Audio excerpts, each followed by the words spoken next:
And if you take Jesse's glasses off, you can do that with pretty much any other bait too.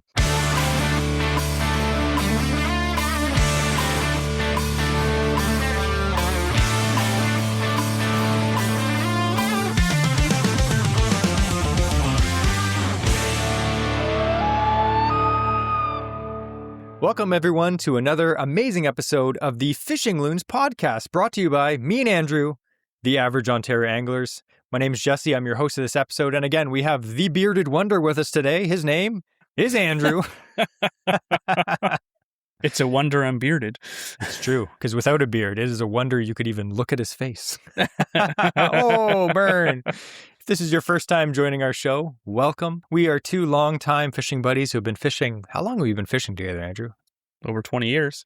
Oh, man, we're getting old. But anyway, this podcast is a relatable fishing podcast. We don't talk about live scope. We don't talk about bass boats. We talk about catching fish like normal people. Poor normal people. Anyway, this week, we have a super awesome episode all about fishing swim baits. And I'm not talking about the big ones. Andrew's like, how big are we talking?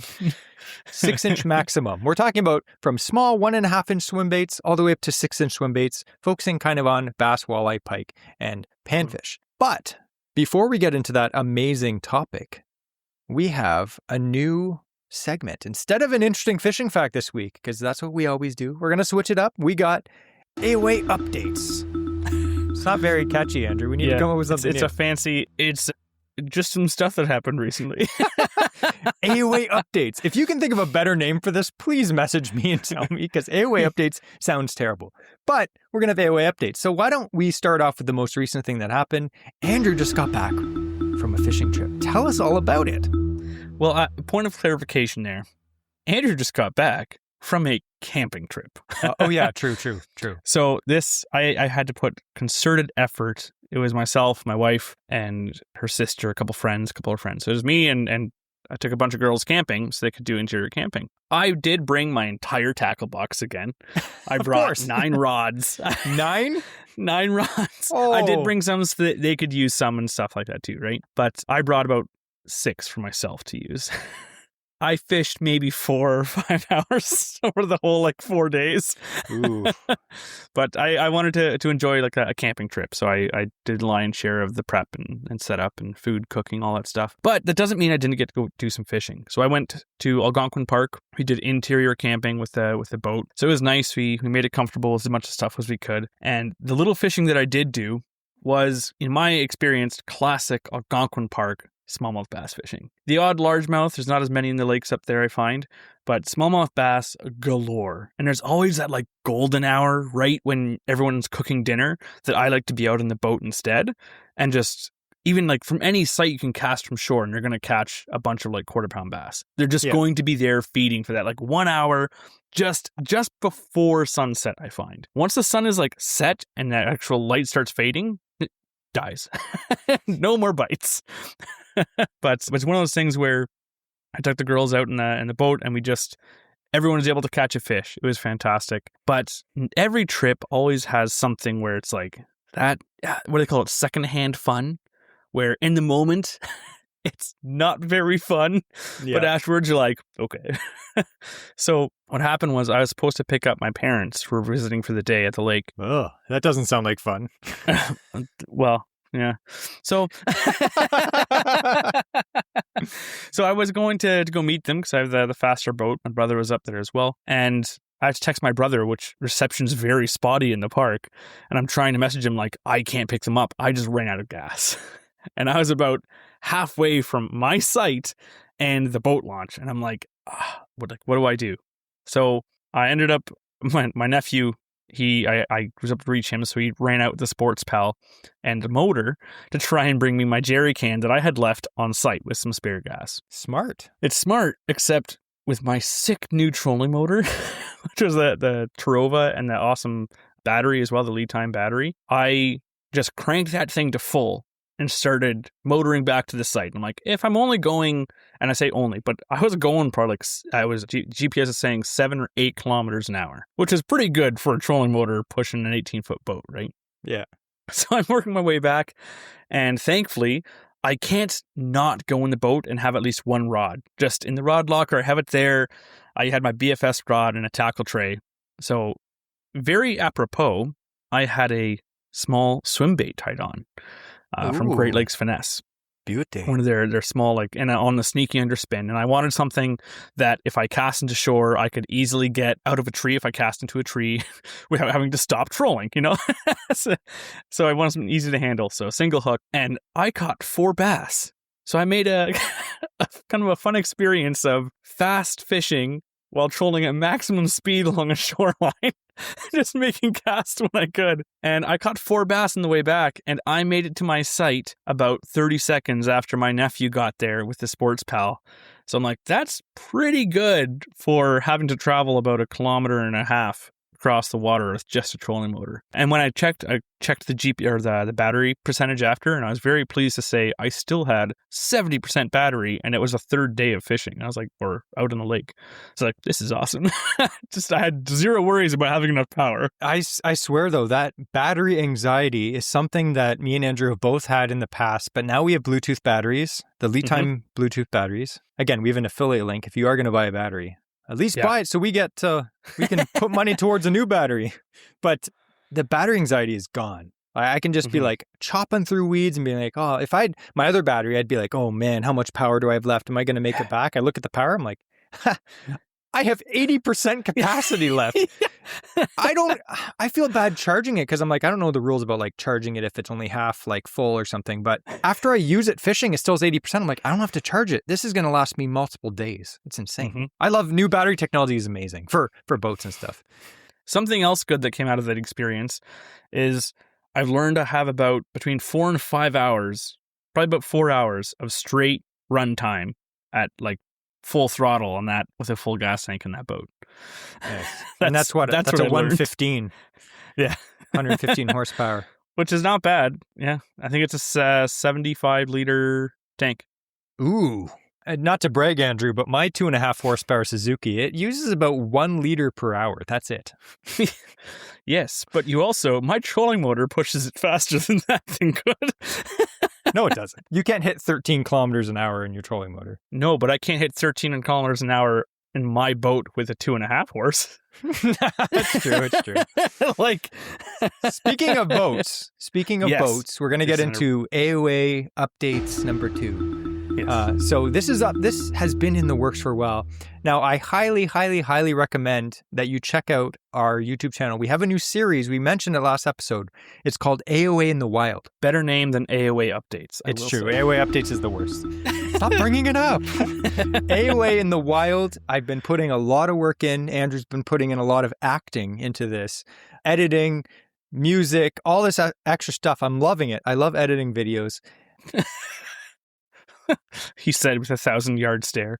Yeah, it's a video version of the podcast. So if you like listening to us on a podcast, check out AOA in the Wild because it is just me and Andrew talking while we're out fishing on his boat. We'll set up cameras. We have mics. It's amazing. Or setting up the boat, or going to a fishing store, and installing a trolling random motor. Stuff. Yeah.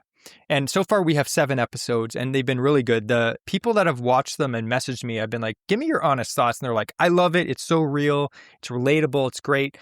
Keep them coming. So we're going to keep them coming. We're going to try to do one every week or 2 on our trips and stuff. We enjoy doing them. It's so weird because we're out in the boat, we're fishing and we're talking to each other, but we're talking to you, if that makes sense. Yeah. So as you watch it, it's almost like you're the dude in the back of the boat. You're the co-angler in the back, and we're just the losers in the front trying to catch fish. It's great. The last episode that we did, when this comes out, me and Andrew were fishing this beautiful back lake. It was really far for us to drive there, and we caught a bunch of fish. It was absolutely fantastic. And my boat barely fit down the trails to get. Yeah. It's not paved. Like, this is not like, oh, it's a boat launch. Like, no, you're launching on like dirt. Yeah. It was a great trip. And you know what? It's not like one of those, highly edited videos where we're just slamming 8-pounders. Like, half the fish we caught were dinks.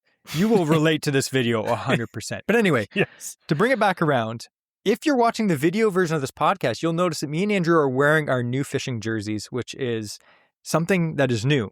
We got these made by Stinger Fishing. Now, Stinger Fishing, I'm going to link everything down below. If you are looking to get fishing jerseys, now this may sound weird, but a lot of people are into getting fishing jerseys, even just, for themselves.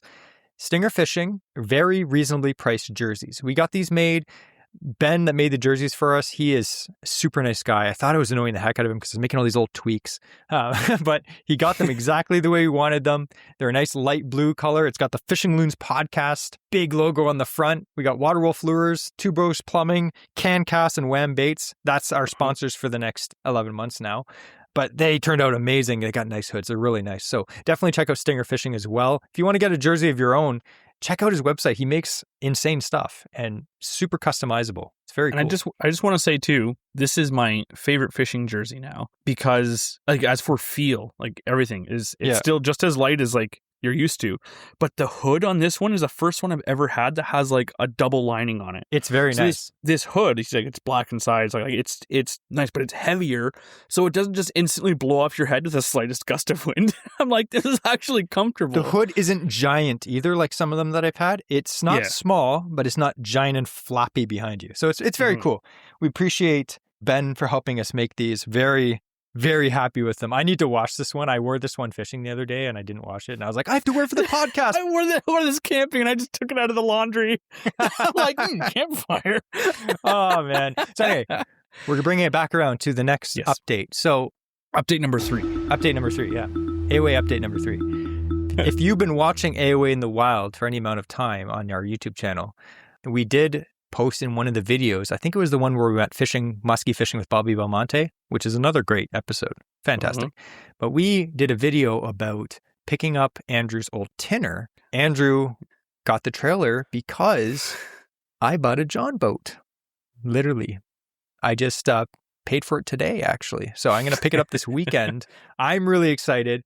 I've wanted a John boat for years. Now, I know a lot of people have the V-hulls and stuff, but I want something that's like a mini bass boat that I can fish the same lakes that I fish now, just with a lot more space. Everyone's like, don't get a John boat. You can't fish big water. I don't plan on fishing big water. If I'm fishing big water, I have Andrew's boat. Yeah. So this is going to be our pond prowler. I just want to say, everyone's like, oh, you can't fish whatever. Yeah, you need a vehicle that can tow that, which is our problem together for a long time. And then when I got my old pickup, now it's like I can tow a bigger boat to fish big water. But that's not an option when you have a sedan, like a small, compact sedan. Exactly. So I needed something lightweight and something that I can fish in some of the small back lakes that we fish, which is great. So I ended up, last week, I put a trailer hitch on my Mazda 3. Again, people are like, oh, you shouldn't tow the car. It's fine. The boat weighs 200 pounds. The trailer weighs 250. Like, I've added all the weight up, the whole thing with all the motor, everything on it, it's less than 800 pounds. It'll be fine for occasional use. I will be getting an SUV next year or the year after. We'll see. But we did get a John boat. We're really excited about it. We have Andrew's trailer. I was just at my dad's house because we're storing it there the last few days. And I had to chop off the guides for the bunks because they're weird angle. Andrew had them all braced up to make them with wedges to make them flat. It was a trailer designed with like fixed bumpers. Yeah. Or bunkers for a V-hull. And so I had to modify without like modifying the actual trailer. There's like welded supports and stuff. So I just like put like wedges in and stuff like that to make it flat bottom. So I ended up buying some brackets, like adjustable brackets. So I went to my dad's house today and I cut the old brackets off because they were welded on, not adjustable. That's weird. So I bought adjustable ones. I do need to rebuild the bunks. I bought the carpet and everything, but I am picking up the boat on Saturday. I'm really excited. Andrew just had rewired that trailer. It's like brand new wiring. I put the wiring trailer kit in my car the other day after work. So it's ready to go. We're ready to pick it up. I'm excited. So yeah, expect to see some John boat content in the future. We're still going to keep the Sports Pal. Don't worry. We're still going to keep the Sports Pal. We're going to have now the wide gambit of small canoe, medium-sized John boat, and Andrew's Big Bertha, or whatever he named his boat. It's called Gideon Brown. Oh, yeah, Gideon Brown. Yeah. My wife already named the John boat because she's the one that actually bought it. Like, we bought it together, because we're married. And she wants me to have a boat because she's like, how can you muskie fish in your canoe in November? I'm like, because I'm an idiot. So she's like, I want you to live. So she's calling it FBG, Flat Bottom Girl. Because we all know how much I like that. Not. Anyway, so we're going to get to our main topic.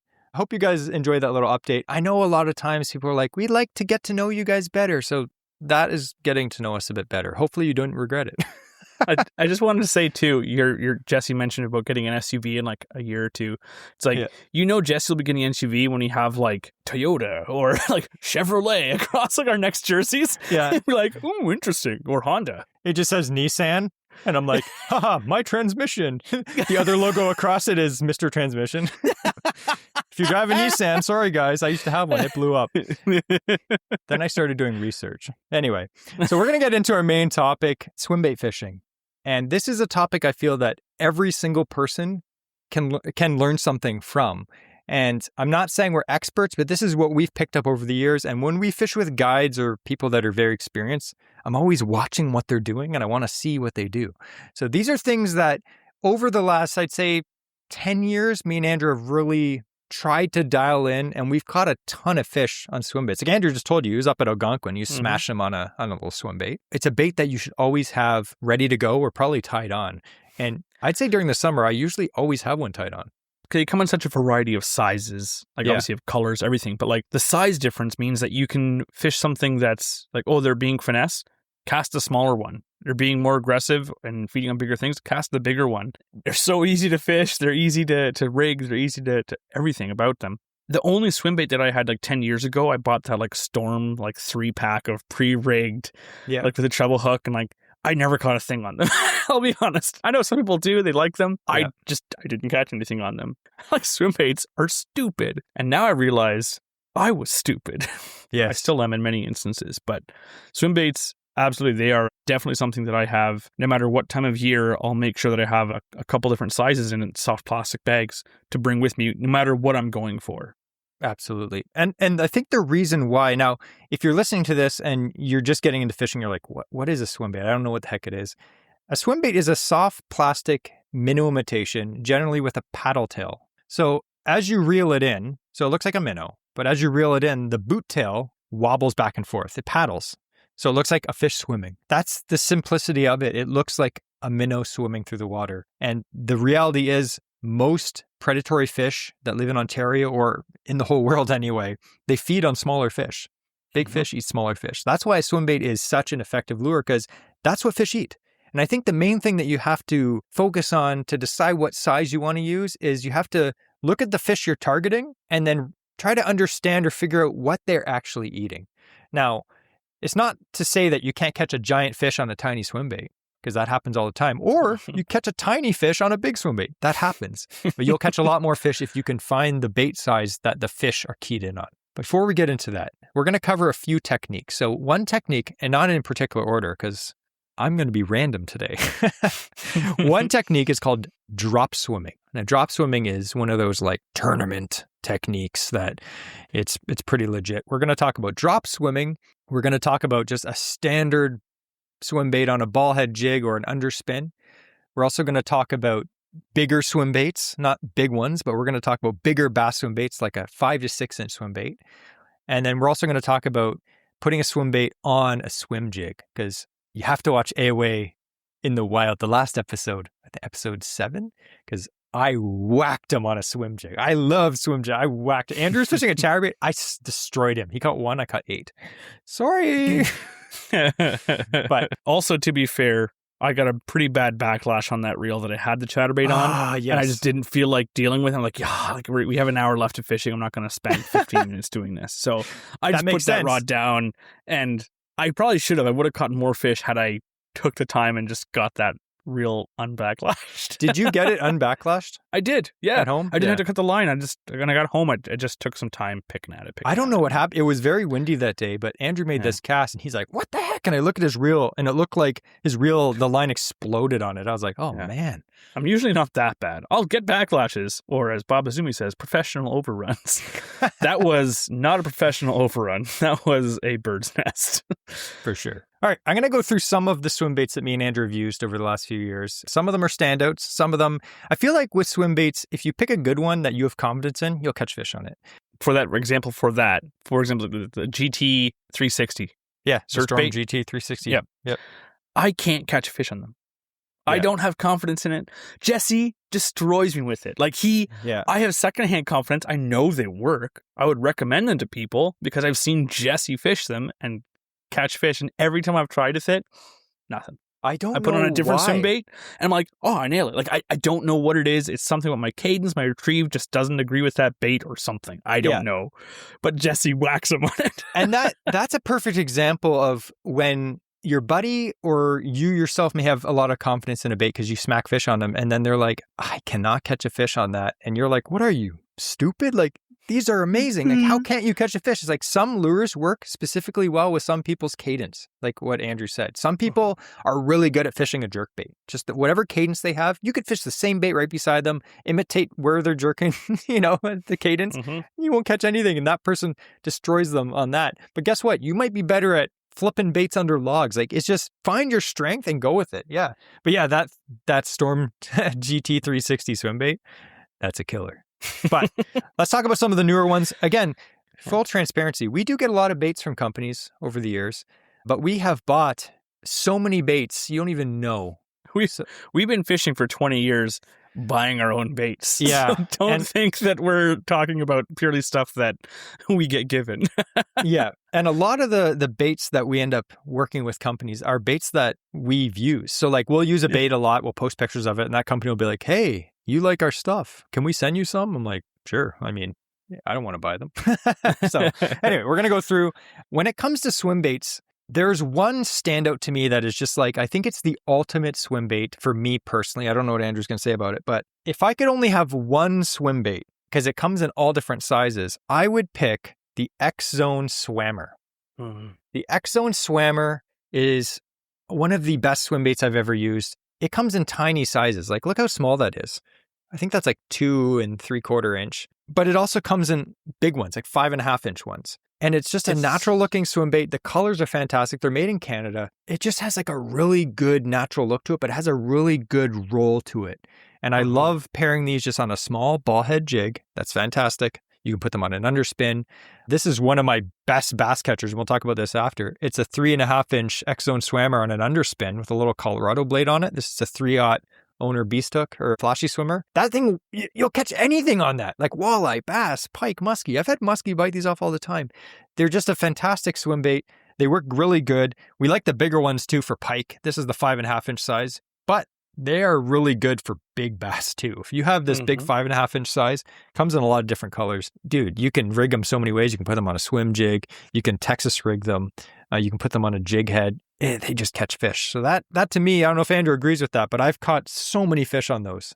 Those, the Swammers are great. I have a bunch of packs of them as well. I've used them for quite a while. That was the first one where, like Jesse, like I said before, using the GT 360.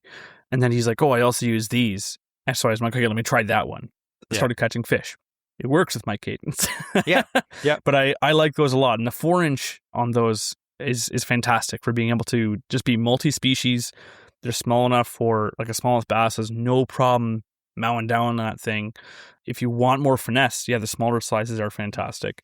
Yeah. Another one that I really like is the Crush City, the Mayor. That one, bit stiffer plastic. I like the one like the Mayor that's not TPE, right? Yeah. So you have the other one. This is the heavy hitter, which is the Mayor, but it's the stretchy version. Yes. Yep. So I love TPE plastic. I've said that for years, but the Mayor, it has a really like aggressive like body roll, I find. And I really, really like that. Yes. And so I pair that with like a 6th Sense underspin, and that is a killer bait. It's amazing for skipping under trees, under docks, around cover. It's Texas rigged. It just slides through the nose, the hook, the line tie on those is just a nice angle. I love that combination. I do really, really well on those. And if I want to go more finesse, like I said, I love using the Great Lakes Finesse paddle tails. Those are kind of like my two mainstays. But I've used a lot. We have, again, I'll name a few. We have the Swimpleton from Wham Baits. Yep. Caught tons of fish on that thing. Lots of different styles. And that's another cool thing about the swim baits is you can have a difference of how each one operates just because of how thick the tail is, how long it is, how like just all these different things, how flat the sides are will give a different action on a steady retrieve. So that's what's cool. But those are my two mainstays, I would say, is the Great Lakes Finesse and the mayor by Crush City. The Great Lakes Finesse swim bait is called the drop kick shad. Now it's actually available in 2 sizes. Now this is the small size. There's a slightly bigger size too. They are a little pricey, not going to lie, but they work really good. I find like sometimes, like I know another good one that I've used that works really well for the finesse ones is the Kitech. They have really small ones and they work fantastic. But I find the tails get nipped off really, really easily. They're delicate. It's a very soft plastic. But again, it gives it a different action because of that. Yeah. So I know some people that will only ever use those. Like that's what they want. Yeah. But the Great Lakes Finesse, like I said, I was catching lots of dinks this past trip that was on camping trip. And I was able to, I think I caught like 20 fish on the one. It's still good. Hasn't lost its tail, and they were light biting a lot of stuff. So there were a few where I pulled it out of their mouth for sure, just nipping at the tail. So it's pretty resilient for a finesse bait. I do like it. Yeah, for sure. And there's lots of baits that, like you said, they're delicate. Like a lot of the like mega bass stuff, like the Hazadong shad, they're really nice, but they legit 1 or 2 fish and they're chotched. So it's nice to have, you choose what you want. Do you want something that's delicate but super finesse, but you might only catch 1 or 2 fish on it? Or do you want something that's made of elastic that you can stretch 5 feet wide and maybe the action's not exactly the same, but you're just fishing for pike and it doesn't matter. So another one that, like Andrew said, he talked about the Crush City, the mare. This is the heavy hitter, the same body, but it's stretchy. And another stretchy one that I like is the Z-Man Diesel Minnows. Diesel? Yeah. Yeah. This is a 5-inch. It's also stretchy. Now, I've got like the 7 or 8-inch ones. Like I have like the big ones. Yeah. And they're good. I've hit some big bass in them, but they definitely need a heavier rod for those. So we're not going to go too much into the giant ones they sell. Yeah. And you may wonder, I've talked to so many people about this, and you may ask the question, well, why wouldn't you just buy a bait that's stretchy if it lasts forever?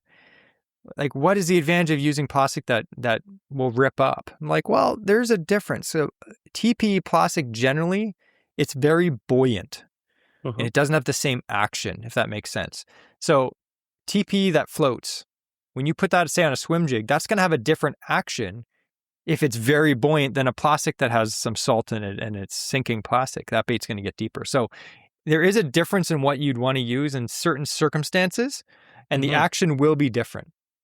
Even so, as a prime example of that is you have from Crush City, you have like Jesse said, it's the exact same mold that they're using. One is TPE plastic, and the other one is your standard soft plastic. So the TPE, it stretches like 3 feet, whatever. Like it's crazy. If you're using it as a trailer for pike, absolutely go with that one. Pretty much, like it's nice. Yeah. But if you rig it on let's say like a 1/4 ounce, just something that isn't super heavy, and you start reeling it through the water nice and slow, you will know it side by side. You'll see a difference as to how that bait swims, even though it's the exact same length and shape and mold that it was poured into. The difference in plastics, and it's partly buoyancy, but also TPE, or that super stretchy stuff, oftentimes is a lot more malleable, softer. So I find, and the reason why I prefer the Mayer is because it has more body roll. It's a stiffer kick to it, and so it forces the body to move as that tail's like flicking back and forth. Yeah. As a TPE, it has a bit more of like, the tail moves really nice, and it has a bit more of like an undulation on the tail, but not as much body roll.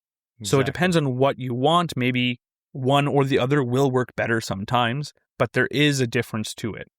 Exactly. And like we'll get into this when we talk about swim jigs. When I fish swim jigs, I don't like the stretchy stuff. I need that body roll, and it does make a difference. If you're ever out fishing and you have both, do an experiment. Throw them and look at them and be like, can I see a difference? And I guarantee you will be able to see a difference. So let's get into these techniques quick. Drop swimming is a cool technique. And this is one of those, like, there's tons of videos on YouTube about doing it. In fact, if you're into like professional fishing tournament guys, like Chris Zaldane, he's a cool guy. He catches lots of giant fish, but back when he was sponsored by Megabass, he had a bunch of videos about drop swimming, a little Hazadong shad, which is a little swim bait. So basically what drop swimming is basically drop shot fishing. So if you're not familiar with that, drop shot fishing is where it's a finesse technique generally. Your line goes down, your bait is tied above a weight. The weight, actually, a line goes down below your bait. It could be anywhere from 8 inches to 2 feet, and then your weight is on the bottom. It's bottom contact. So the drop swimmer, the cool thing about that is you can actually cover water with it. Drop shot fishing isn't really covering water. You might see a rock or an area and you're like, whip out your drop shot, a little short cast, let it sink to the bottom, and then you just very delicately jiggle your bait. So your bait kind of just, twitches down there and it looks like a little, minnow or something, or a little crayfish swimming down at the bottom. And it's a fantastic technique, especially for smallmouth, but it catches everything. It's a great way to catch fish, but it's spots. Like you're fishing that spot, you may have to reel it in a few feet, fish that spot. A drop swimmer you can do that as well, but you can also cover water with it, which is, it's a really cool technique. So one of the baits that I'd recommend doing it with is something small. Now, the cool thing is with Great Lakes Finesse, like Andrew was talking about, these little drop kick shads, these are actually like neutrally buoyant. So when you hook them on a drop shot hook, it doesn't sink and it doesn't float. It kind of just hangs there, which is super cool. That part of the bait is like one of the best parts of this bait, I'd say.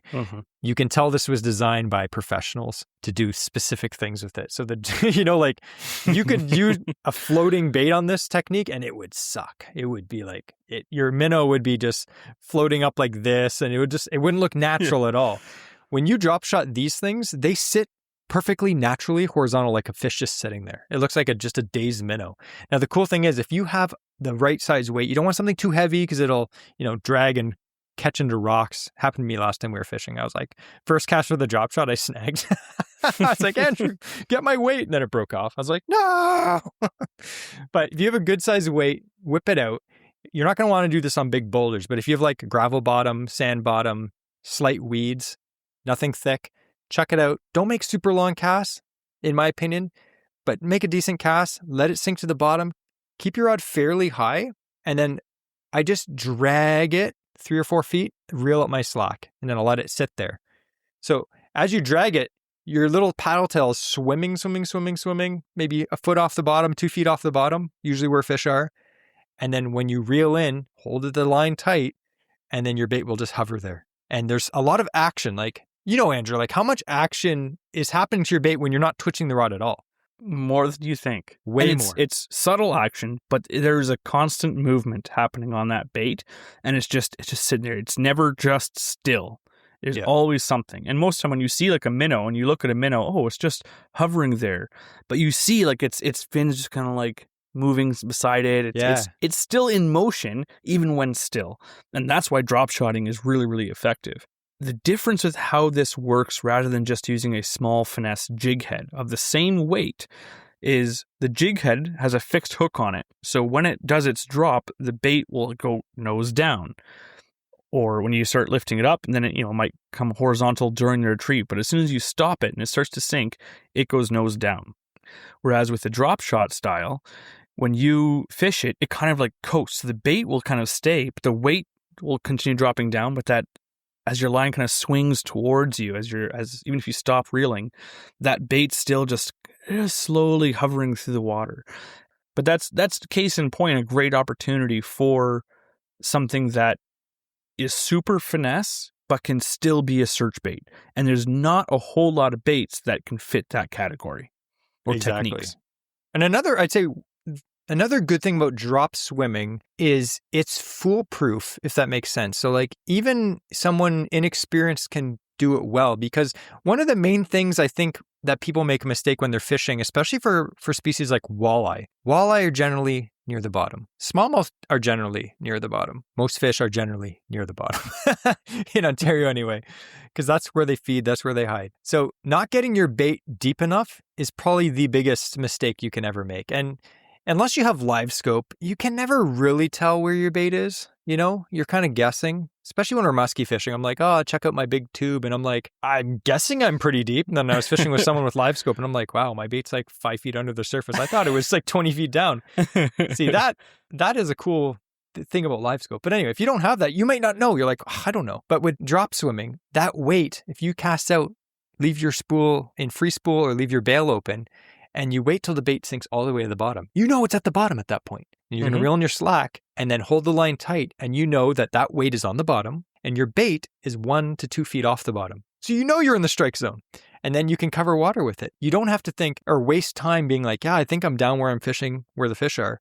But you're actually like 20 feet off the bottom because you don't know what the heck you're doing. It's like, no, it's easy. That's why drop swimming, it sounds like super like a bougie technique, and it is for sure. But it's actually pretty simple. Try it out. It's one of those techniques that I regret not doing for many years. And now I'm just like getting into it more. I'm like, oh, I wasted years of time. And we talked before about versatility. And again, we're going to move on to other techniques as well. But this is something where you can A, cover water, or B, fish a specific spot. So, you're going and all of a sudden, oh, there's a sweet little, rock shoal of all these like sparse weeds. Yeah. You just drop shot it like normal without having to re-rig, without having to do anything. You can go from fishing search bait to point specific spot bait. Exactly. Because a little minnow, that's what you're imitating half the time. That's perfect. It looks, these baits, these little Great Lakes finesse, and this is not the only one that you can drop swim. You can do it with tons of baits. But these look so natural. If you had this in your hand and I was like, Andrew, look, a fish, and then I pulled it away quick, he'd think it was a fish if he didn't get a good look at it. And fish, believe me, they're not that intelligent. They will think that's a fish. And if you take Jesse's glasses off, you can do that with pretty much any other bait too. It's true. Andrew's like, look, a fish. He's holding a hot dog. I'm like, whoa, look at the size of that sucker. You know what? Now I'm thinking if that's what he does, maybe half of his catches were fake. I just held up like the weeds I snagged. I'm like, wow, another 40-incher for me. All right. So that's the first technique, is drop swimming. If you haven't tried it, I highly recommend it. It is very underrated. And it is like a sneaky, cool technique for sure. And again, we're going to link all the baits that we talk about. Again, we're not affiliated with any of these guys. I wish we were, because then we'd be rich, but we're not. So just click the link. I'm going to direct you to, like, if it's a Mega Bass or Great Lake Finesse, I'm going to direct you to the Great Lake Finesse website. But I highly recommend, if you buy them from your local tackle shop. Go to your local shop, support them instead of ordering them from, Amazon or something like that. Support your local guys. Anyway, the next technique is probably the most popular technique, and it's just fishing it on a jig head. Now, there's a few variations to this, and this is kind of Andrew's jam, as you could say. So I'll let him handle this one. A ball head jig. So there's a lot of different ones. You can do like, I want a swim jig, and you can get them, and they're designed for it, and they have more of a tapered head. You can get like prop heads now on your jigs. There's so many different types, but sometimes just a ball head jig is perfect. Absolutely perfect.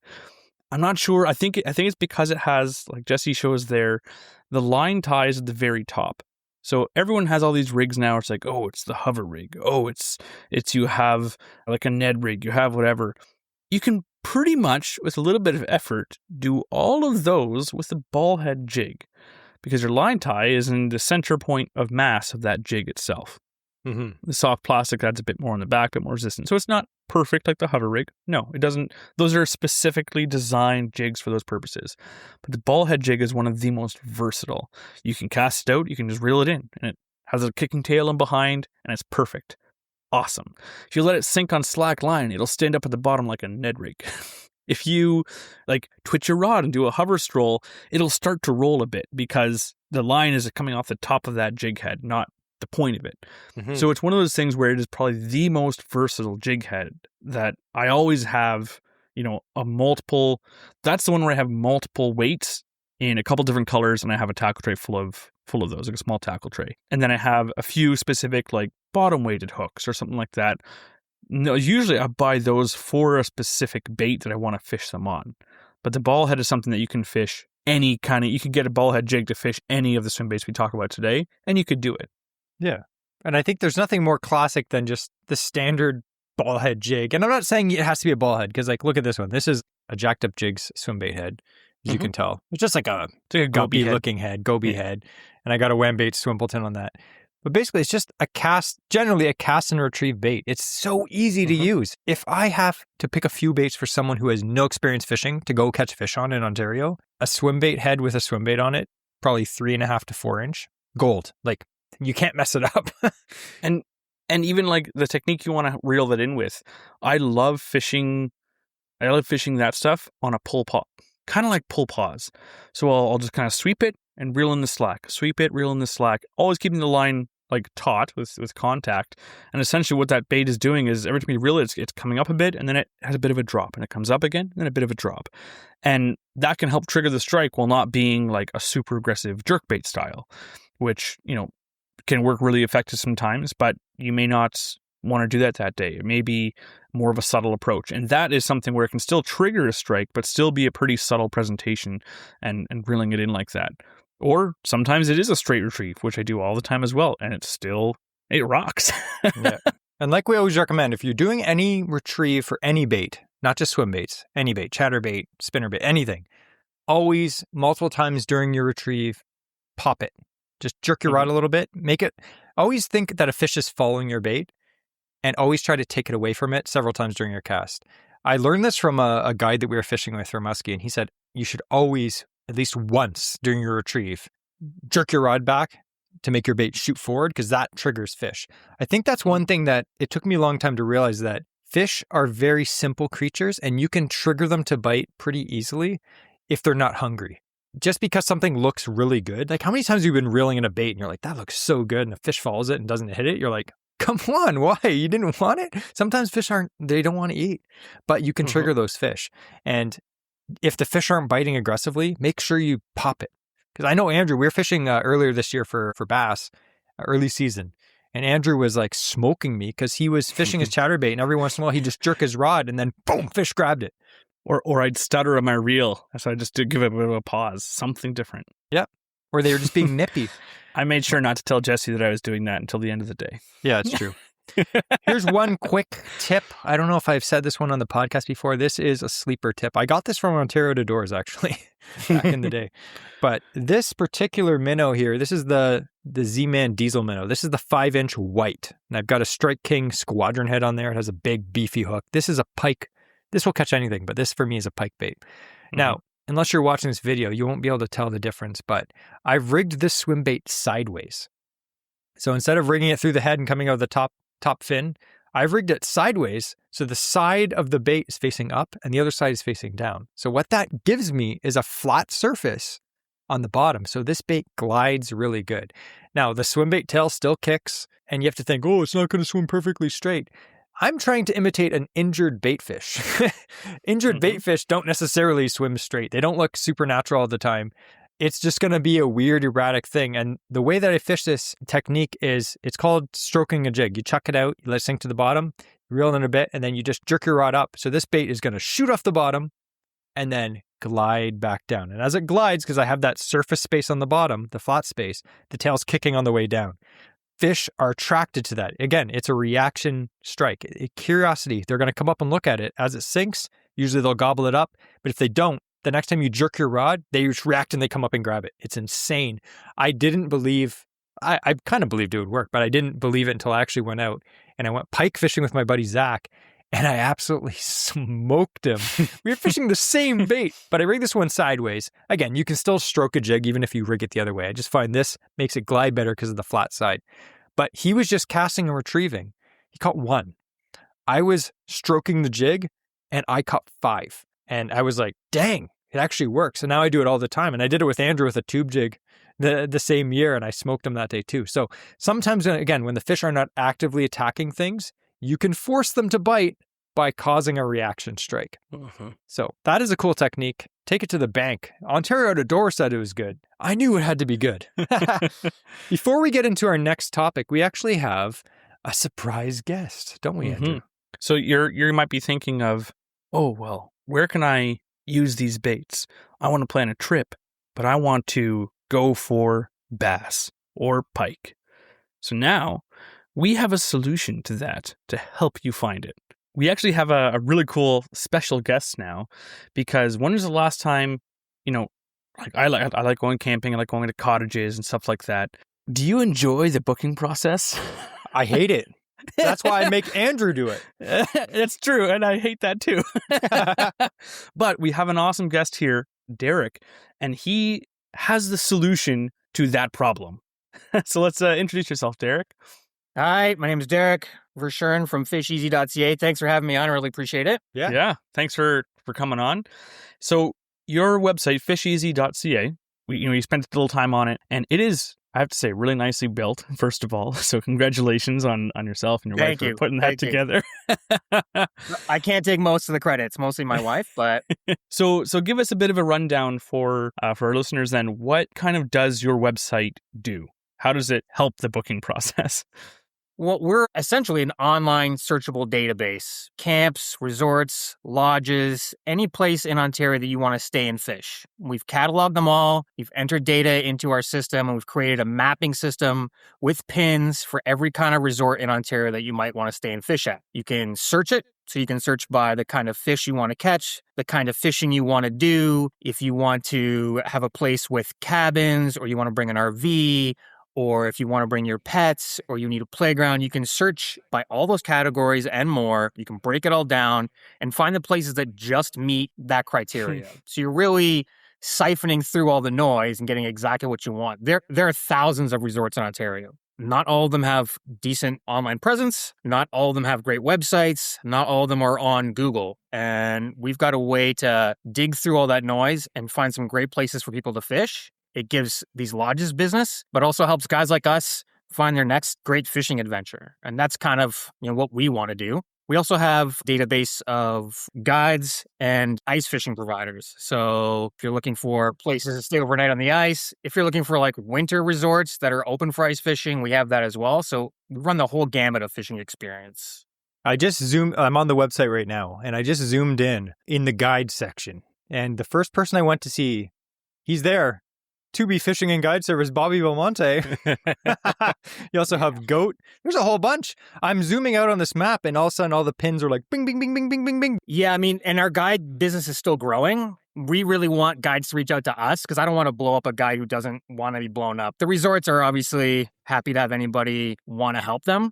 But guiding is a whole nother thing. So we let those guys come to us, and we have some really awesome guides. To Be Fishing is one of them. I was super excited to see that he wanted to be on. So, we're just starting that out. I'd love to get more. And it helps build their business too, especially if you're a young guy starting out and you need clientele. You guys know a lot of these guides have return business, but you got to start somewhere. And, we can be a great resource for that. That's amazing because we actually get a ton of guides on the podcast, right?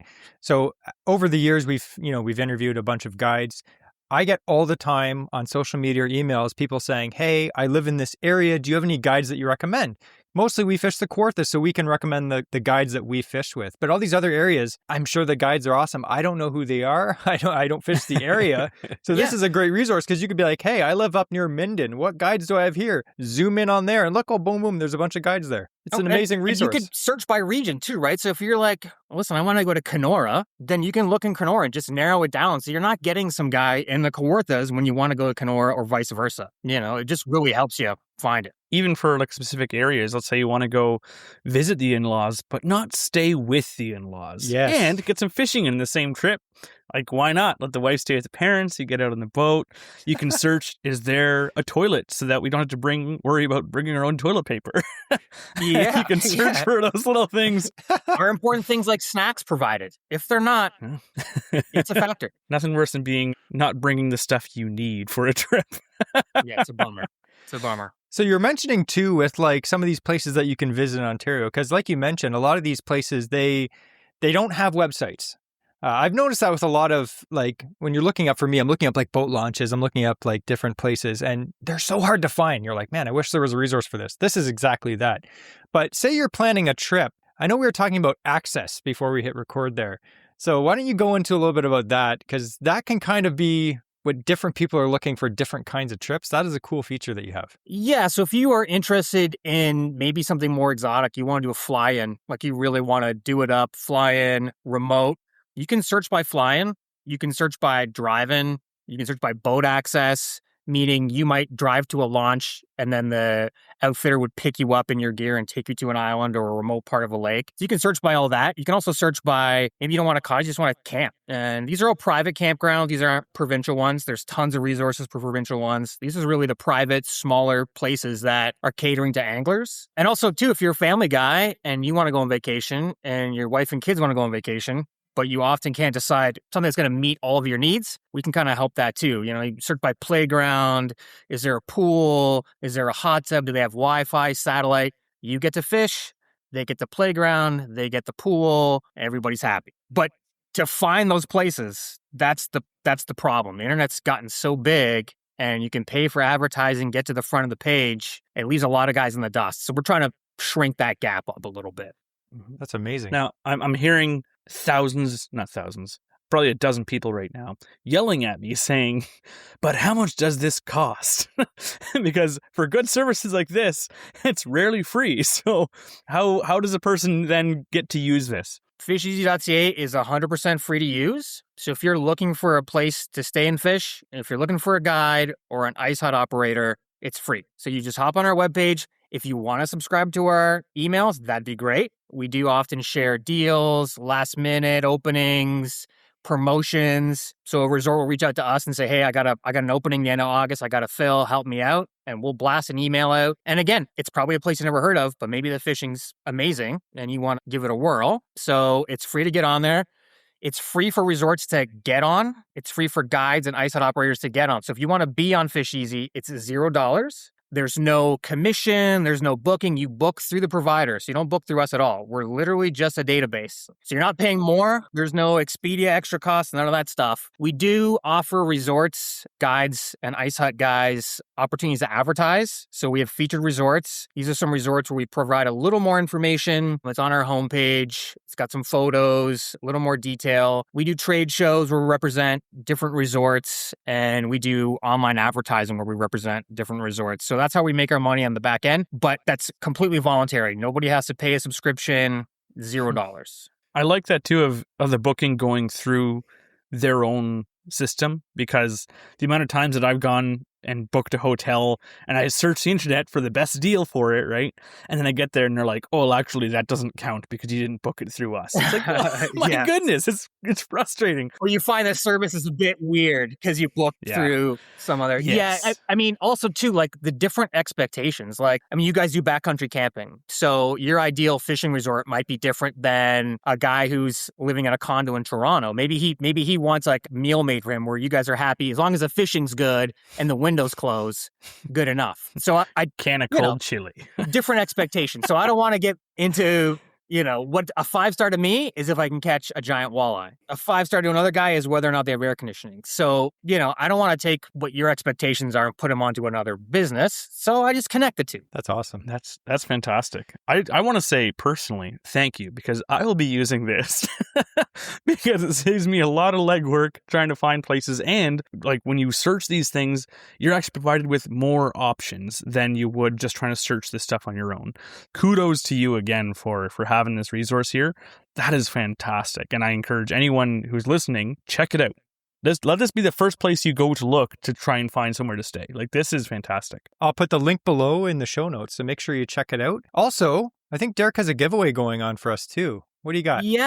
Yeah, actually, we thought it'd be a good idea. Maybe we give away some tackle. So we're thinking about a $100 gift card, Black Fly Lures. You guys may have heard of them. They're pretty awesome. Dean and his guys make some phenomenal spinner baits. Really some of the best spinner baits around. Really innovative. They've got stainless steel wire ties. You're not going to have pieces of vinyl flying off. They've got some really excellent blade innovations. Hatchet blades. Yeah, that looks a bit familiar. Yeah, I mean, really. And also stand-up guys, made in Canada and priced amazingly. And really, if you're into muskie, bass, they've got lures for you.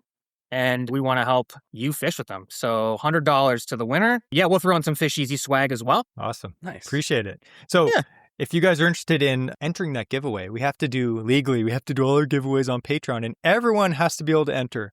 So go to our Patreon. I'll link it below. You can be a free member to enter, and all the instructions will be down there for you guys. So again, thanks, Derek, for jumping on. We really appreciate it. We like having guests that bring some value to the fishing community, and you 100% have. I don't know about that, but I try.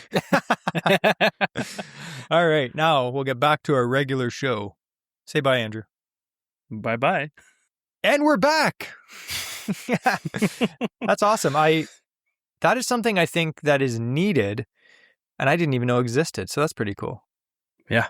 That's going to save me a lot of headaches when we're looking to do like a muskie trip on the French River or something. Like, now I know where to look to find multiple options for where I want to fish. That's awesome. Yeah. Again, I'm going to link everything below in the show notes. Everything we talk about on the episodes are going to be in the show notes, just so it's easy for you guys to find it. So speaking about swim baits, we talked about like just swim bait heads, but there's kind of some variations to those. And this is one of Andrew's specialties. So why don't you take that? So swim bait heads, like we said, you can have a jig head, works great. if you want to add a little extra, add a little bit of spice, then you put a blade on it. Now, I'm not talking about like a chatterbait, like a bladed jig like that. I'm talking about an underspin. There's different ones. They have different lengths of arms. Sometimes they have a bit of like a braid coming off the bottom with like a kind of flicker blade hanging off. It's like an upside down spinnerbait, but smaller presentation usually. These things are fantastic. They come through weeds really easy. Some of them, like I mentioned, the Sixth Sense one, you can actually, it has a EWG, so like an offset hook. So you can actually Texas rig it. And it's really, really weedless, great for cover. Some of them have a nice big fixed hook, but they usually have a really good hookup ratio whilst having some extra flash, while having some vibration. And it can actually help impart maybe a bit more hunting action, because you have the thump, thump, thump of side to side, but then as an irregular pattern or opposite, different frequency, you could say, is that blade spinning underneath. Sometimes it hits the bait, sometimes it kind of gets like fouled, as it were, and it'll kind of like cause it to dart to the side. So an underspin can be really effective at just giving a bit more action. Now, again, you still want to vary your retrieve, give it a pop, give it a bit of a rest to give even more action to that stuff. But sometimes that little bit of extra stuff is what will absolutely outperform just your regular ball head jig, is having that little, bright flashing blade of like gold or silver, anything like that.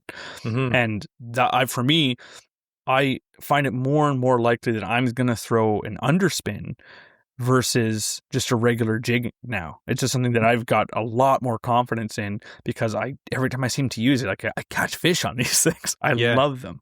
Yeah, and popular ones the Great Lakes Finesse one, the sneaky underspin, that one for us has been a killer.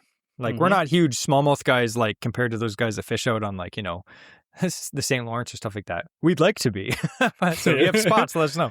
But this one has been fantastic, even where we're fishing. You put a little paddle tail on the back of that, and again, a little swim bait on the back, and that extra flash.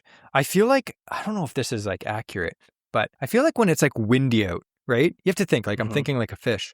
If it's like windy and waves are crashing around and stuff, it's got to be like noisy underwater, kind of, if that makes sense. Like, when it's flat calm, I find baits that work good are subtle. They don't have like, blades or extra stuff in them. Like, when I'm bass fishing, a swim jig oftentimes will do better on a flat calm day than a chatterbait. But when it's windy out, a spinnerbait or chatterbait will do well, because it's got that extra noise and flash. So I feel like on days when there is some chop, like Andrew said, those blades, they something about it. They can feel it with their lateral line, right? So maybe they can't see it, and all of a sudden they feel like a little, they're like, oh, there's a minnow swimming there. Does a minnow have a flashing blade under it? No. Are fish intelligent enough to know that? No, they're not. It is, I do find as well, it is subtle enough still, because it's not like you don't feel like the vibration of a blade when you reel it in either. So it's not as aggressive as like a chatterbait is crazy. Like, you feel that. Spinnerbait, you'll feel that spinning. Inline spinner, you'll feel that spinning, and you know when it stops. You can't really tell really with an underspin, unless you get one of the big ones, the big blades. But like, you put a small finesse one on, oftentimes you don't even feel that underspin going at times. And it's that's just like totally a little okay. flicker. Yeah. So it can still be effective, and I've had good success with it even on those calm days. But it is true. Sometimes you need to go even more subtle and just something with no blade. Yeah. So that's why you need 50 different lures, and always have one of each one that you might need. That's why next week's paycheck is going totally to jigs for you now.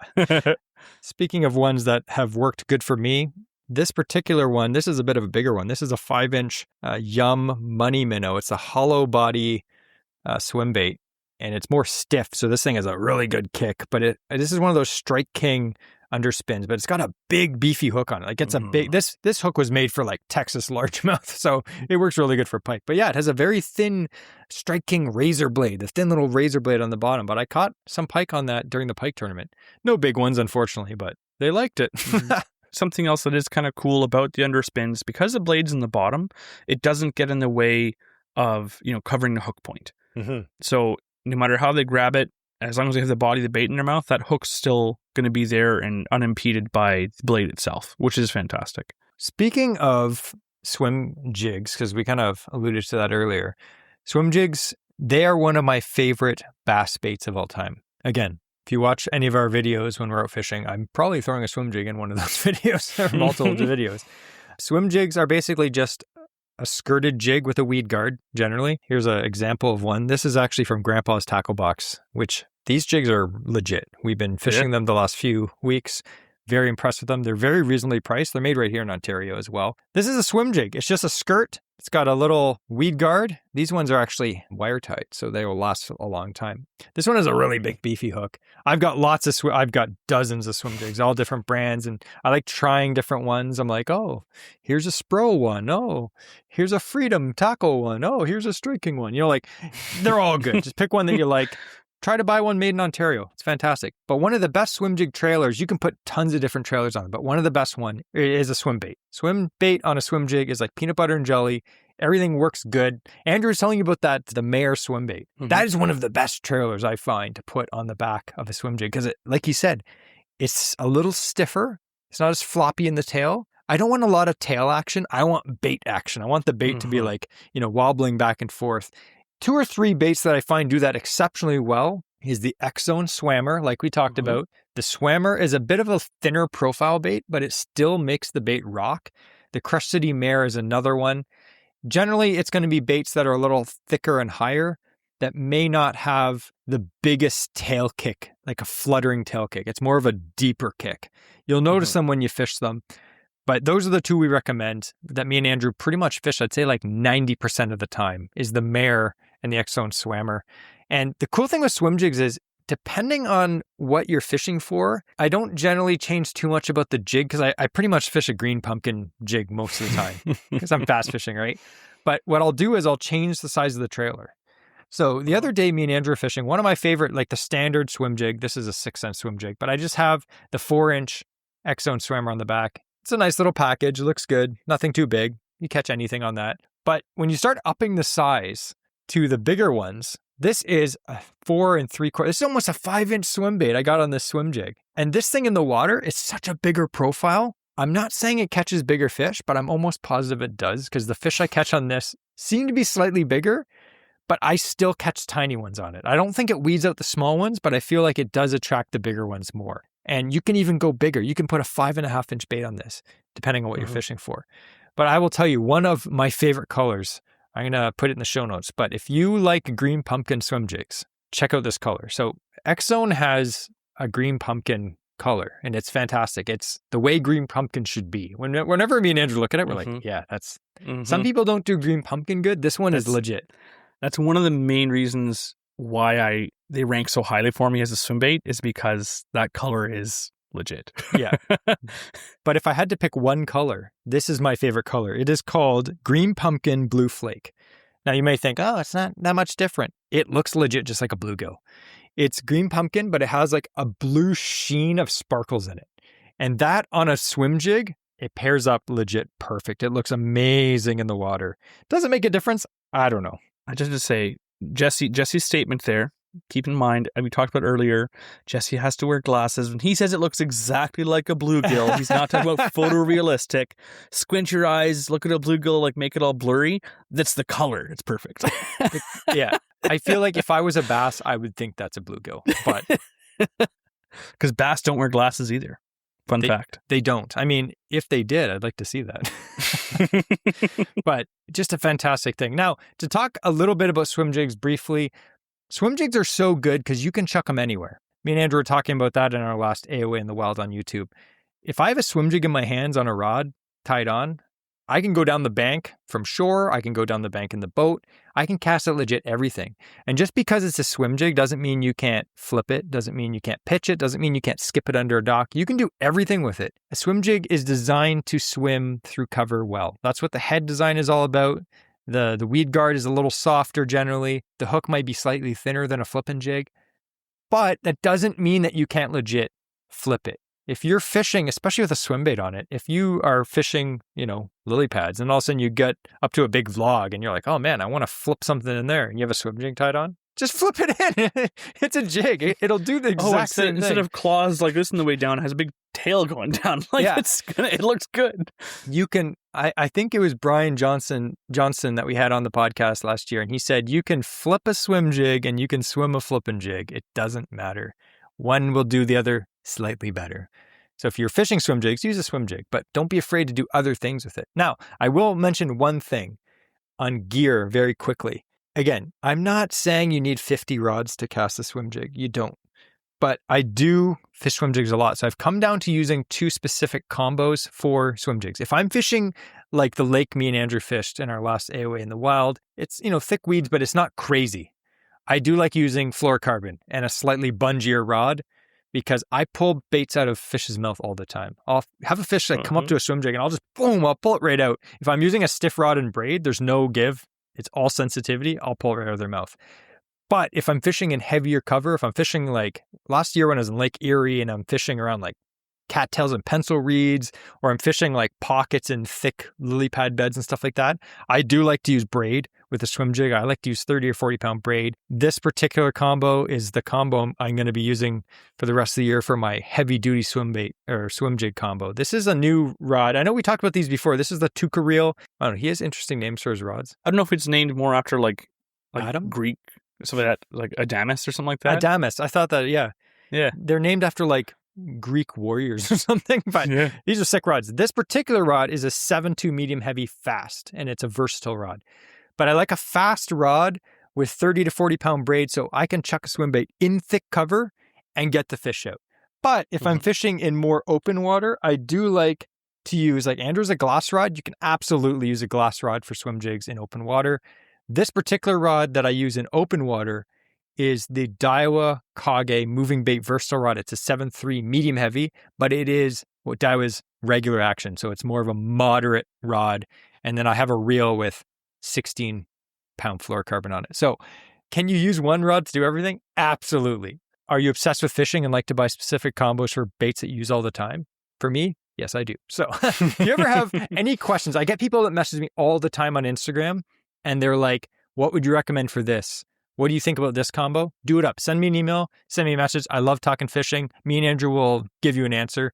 We have like 50 rods plus each. So you don't need all this for swim jigs, but I just wanted to geek out a bit in the nerd wise of swim bait rods. I just wanted to say something that we haven't really touched on yet with our swim baits is there's other ways to rig them besides just a single aught hook, like a single hook. You can do line through. You can put on a trailer hook if they're light biting and using bigger ones. Yeah, just you got a line through twist on headlock, and then you put the line up through, and you can rig it either with a treble hook on the top or on the bottom. And if you are using a lighter action rod, a treble hook will give you, at times, many times, better hookup ratio. Not as weedless. If you're throwing it through cover, it's not going to be a great option.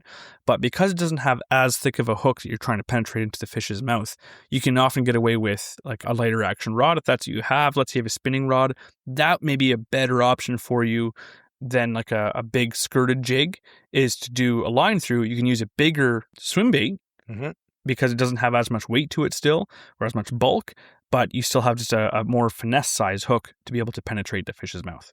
So that's a great option if you want to do that. And speaking of that, we'll go into the next topic. Swim jigs are absolutely fantastic. If you don't fish swim jigs, do it. You can cast them at anything. Amazing. Speaking of line through, let's talk about the last one, and it's big swim baits. And we're talking about not like giant musky swim baits, but we're talking about big bass and walleye swim baits. So when it comes to swim baits, the most popular big swim bait, I would say, over the last decade or two has been the Megabass Mag Draft. And the most popular size is the 6-inch. I have all the sizes except for the giant 10-inch one, but this one just came out too. This is the 5-inch. As you can tell, the 5-inch is a weapon. Absolutely. Caught some really nice smallmouth when we went up to early bass season. What was that? Up in Nipissing area. Bass season there opens like a month earlier up there. So we were up there. The 5-inch was good, but you know what? I was catching them on the 6-inch too. Don't think twice that 10 or 12-inch bass won't legit smoke this 6-inch bait. It's not that big. Bass will attack giant things. Like, how many bass have you caught on musky lures, Andrew? A lot. Yeah. And always disappointing because when I'm going musky fishing, my incidental catch is not like, I hope I catch a bass. That'd be fun. It's like, it's usually a 3-pounder, which is nice, but it's like, I'm really aiming for musky. Come on. He sets the hook with his heavy rod and 80-pound line and teaches the fish how to fly when he sets the hook. But what would you say is the advantage of fishing a bigger swim bait like this? Like we talked about earlier, Jesse was saying that every fish out there will eat smaller fish, but finding out what size they're keyed in on feeding is big. So if you're fishing a lake where they have smelt or they have, shad, whatever, something bigger, and that's what they're keyed on feeding on, or maybe baby bass, smaller fish, that is something where if you use a bigger bait, you will catch more fish.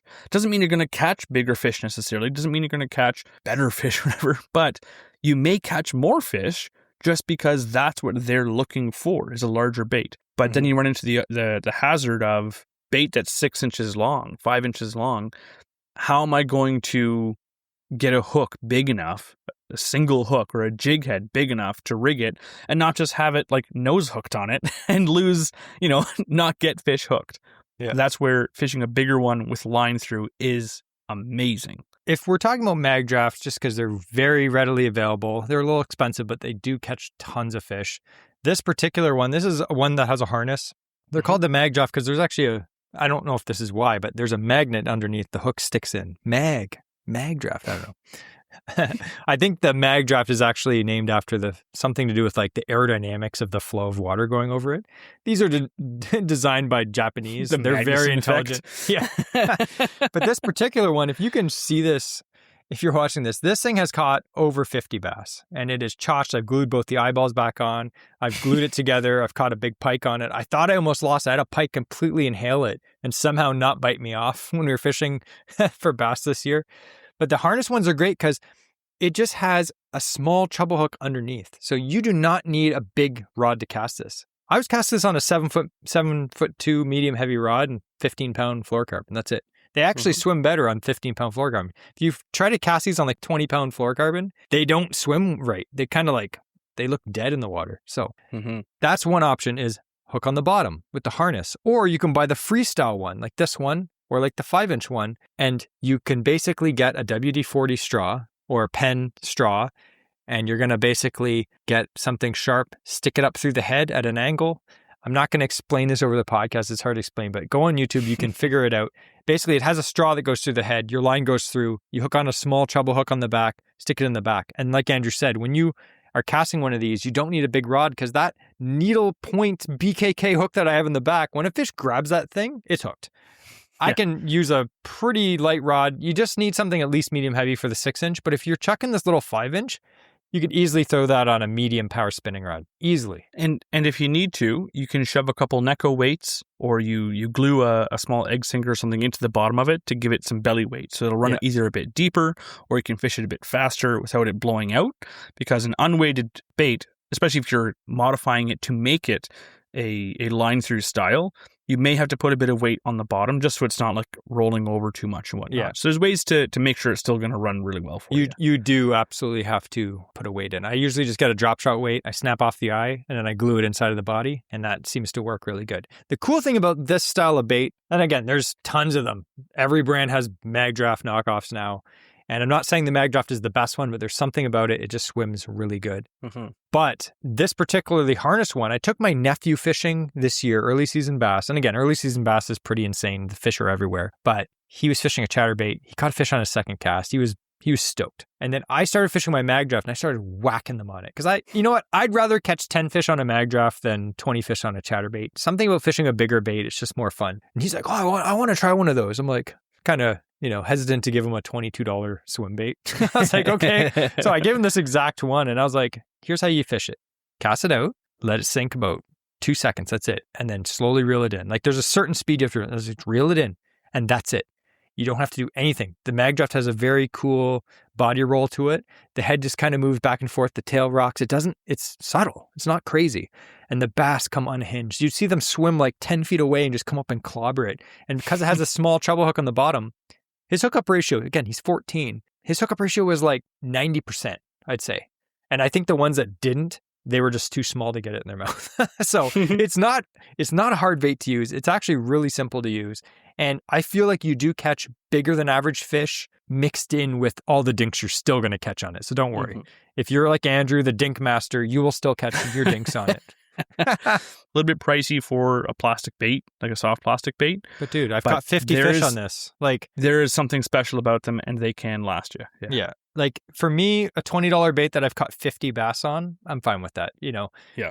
Do they all last that long? No. Sometimes the tails get bit off or whatever by a pike. But another one that you can check out is the Bass Mafia Dangerous Swim Bait by Chris Zaldane. This one is very good too. I've caught a lot of fish on this. This one actually has a single hook coming up the top. And then one that I'm excited for next year is Rapala has their new Crush City one coming out next year. That looks really good because it has an internal weight kit that you can add weight, screw it in like a musky bait. Like all the musky guys have been doing that for years. Finally, the bass guys are catching on. So I'm excited for that. But anyway, this episode has been really fun. A lot of new stuff happening. We're excited for the rest of our season this year. Really love the jerseys. And fishing swim baits is awesome. I recommend if you don't do it regularly, I recommend that you do it because you will catch more fish. I guarantee it.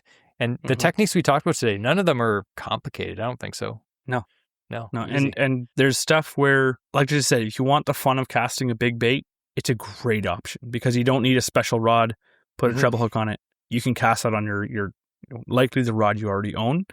If you want something where you're looking for big numbers or it's a tough bite, you can downsize small, like sneaky underspin or even that drop swimming. And you can fish like a 2-inch little paddle tail and anything eats those. Like there's sometimes you'll just nail walleye after these little things. Like it's so fun. So there's great options for that.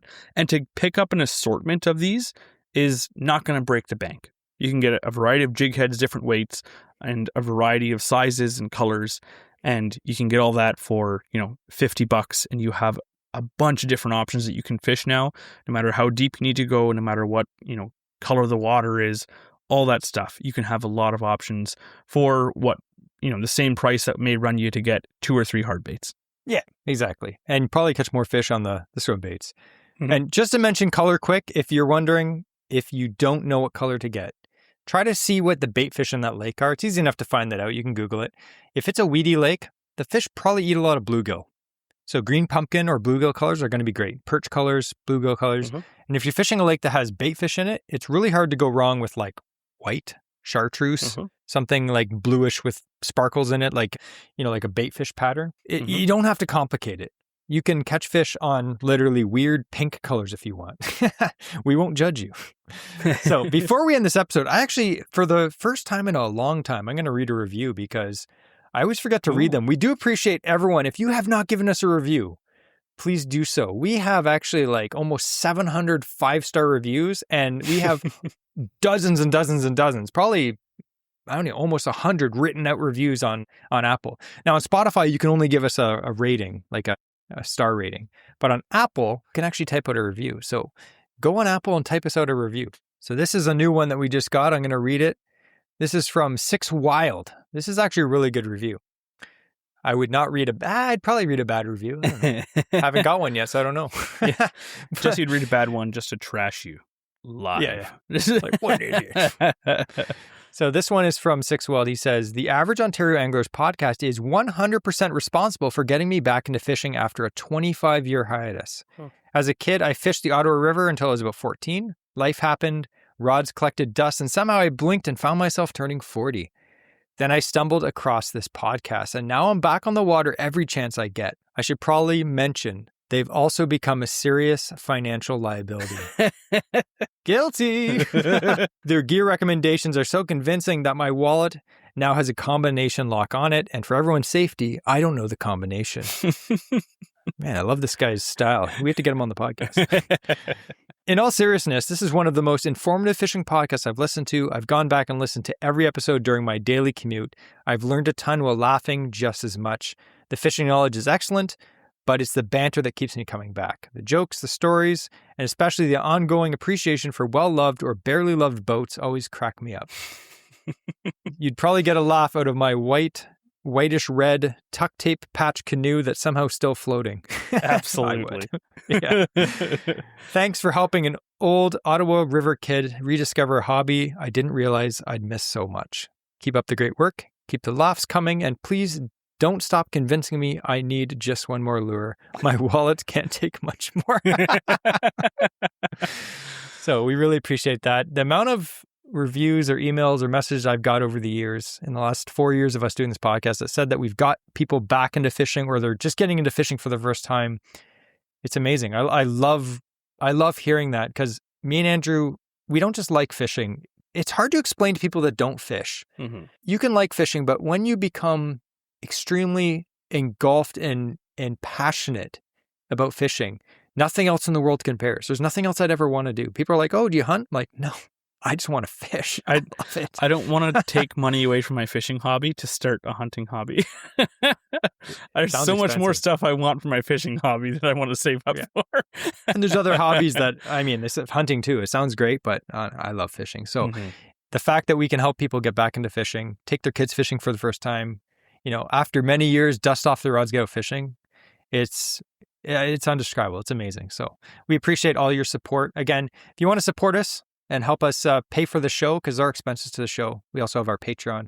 If not, join anyway as a free member, because that's where we do our giveaways. So again, we'd like to thank Derek for coming on today and sponsoring a giveaway at Blackfly Lures. Again, make sure you go on our Patreon, and we're going to say exactly how to enter so that you can do that all there. So we're going to end this episode with, as tradition states, we have the quote of the week. And guess who forgot? Andrew, the man with the beard. Poor guy. Man, I got to He just gets back from a 4 or 5 day camping trip. I'm so tired. Works his butt off all day. And then I force him to record a podcast. And man, I feel bad. What's the quote of the week? The quote of the week is, even if you get dog tired from trying to go fishing, it was worth it. And that didn't rhyme because I'm too tired.